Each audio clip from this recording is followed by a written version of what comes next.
Joe Biden memang gila. Amerika Serikat langsung menantang China untuk perang di awal kepemimpinannya.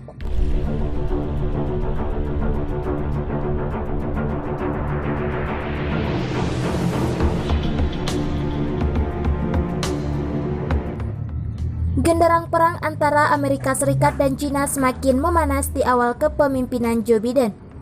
Bahkan, Amerika Serikat kini berupaya memperluas perjanjian dengan banyak negara di Asia Tenggara.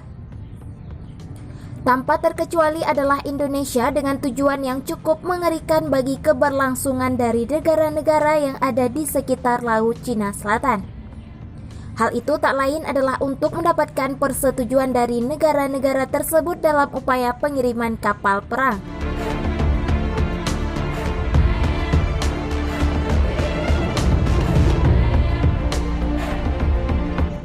Selain itu, Amerika Serikat juga berupaya mendapatkan akses yang sah dari negara-negara tersebut menuju perairan Laut Cina Selatan. Upaya yang dilakukan Amerika Serikat tak lain adalah untuk membalas perlakuan militer Cina yang disebut mereka keterlaluan. Termasuk dengan apa yang dilakukan oleh Cina terhadap Taiwan dan Hong Kong yang dianggap Amerika Serikat sebagai sebuah pelanggaran. Strategi baru maritim Amerika Serikat ini pun telah diumumkan beberapa waktu lalu untuk mengintegrasikan pasukan maritim mereka termasuk penjaga pantainya melawan kehadiran Tiongkok di Laut Cina Selatan.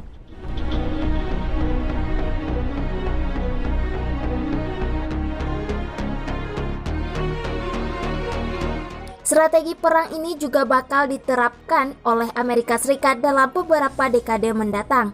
Korps Marinir dan penjaga pantai sesuai dengan strategi militer Amerika Serikat tersebut bakal mendominasi di berbagai wilayah laut yang bersengketa. Taktik perang laut itu diberi judul Advantage at Sea dan diterbitkan bulan lalu tersebut, mendefinisikan tujuan Angkatan Laut Amerika Serikat sebagai menjaga kebebasan laut, mencegah agresi, dan memenangkan perang. Perilaku Cina dan percepatan pertumbuhan militer menempatkannya pada lintasan yang akan menantang kemampuan kami untuk terus melakukannya. Kami berada pada titik perubahan. Demikian strategi perang maritim Amerika Serikat terbaru yang dikutip South Morning China Post.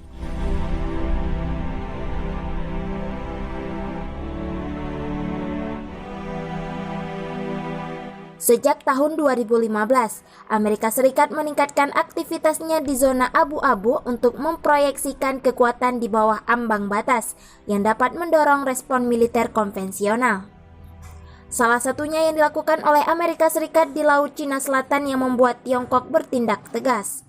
Pemerintah Cina mengklaim hampir 90% Laut Cina Selatan yang kaya sumber daya berdasarkan apa yang mereka sebut 9 garis putus-putus yang telah mendapat tantangan keras dari tetangganya termasuk Vietnam, Filipina, Brunei, dan Malaysia.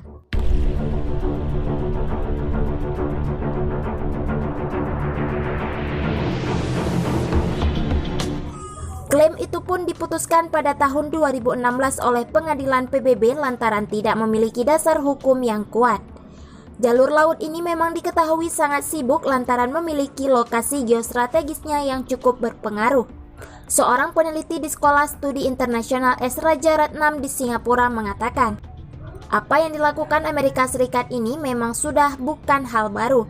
Strategi maritim 3 layanan baru ini pada dasarnya mengabadikan kebiasaan yang sudah ada sebelumnya, yakni kerjasama dengan koordinasi, dan berfungsi sebagai kerangka kerja panduan tentang bagaimana pasukan maritim Amerika Serikat ini bekerja sama dan mengumpulkan kekuatan mereka untuk melawan aktivitas maritim Cina, katanya.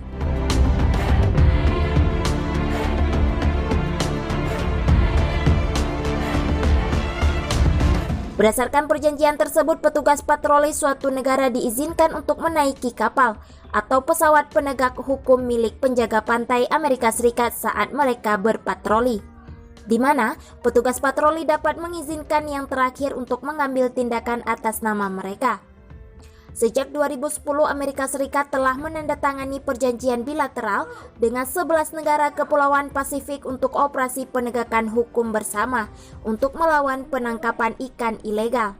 Sejak 2010, Amerika Serikat telah menandatangani perjanjian bilateral dengan 11 negara kepulauan Pasifik untuk operasi penegakan hukum bersama untuk melawan penangkapan ikan ilegal. Pendekatan baru penjaga pantai Amerika Serikat untuk campur tangan dalam urusan Laut Cina Selatan di bawah nama kerjasama penegakan hukum perikanan untuk melindungi dari aktivitas Cina di Laut Cina Selatan mungkin masih menjadi pilihan penting dari kebijakan Laut Cina Selatan untuk masa depan, ujar Yan Yan, Direktur Pusat Penelitian Hukum dan Kebijakan Lautan di Institut Nasional Kajian Laut Cina Selatan.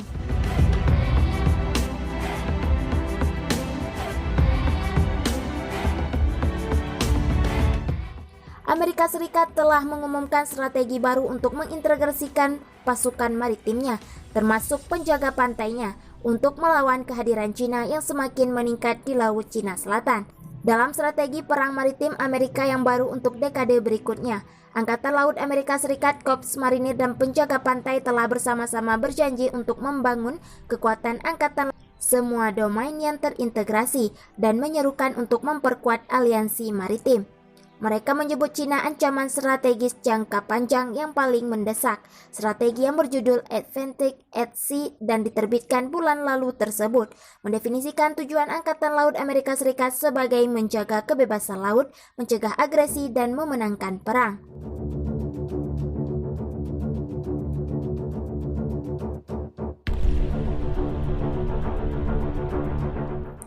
Perilaku Cina dan percepatan pertumbuhan militer menempatkannya pada lintasan yang akan menantang kemampuan kami untuk terus melakukannya.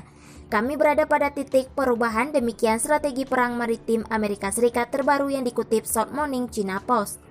Strategi maritim Amerika Serikat ini adalah yang pertama sejak 2015 dan datang pada saat Cina dan Amerika Serikat meningkatkan aktivitas zona abu-abu untuk memproyeksikan kekuatan di bawah ambang batas yang dapat mendorong respon militer konvensional.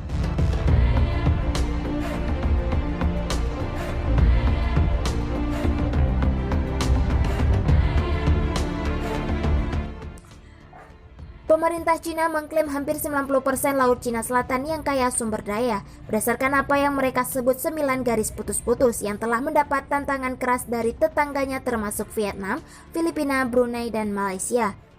Klaim Cina yang diputuskan pada tahun 2016 oleh Pengadilan PBB tidak memiliki dasar hukum.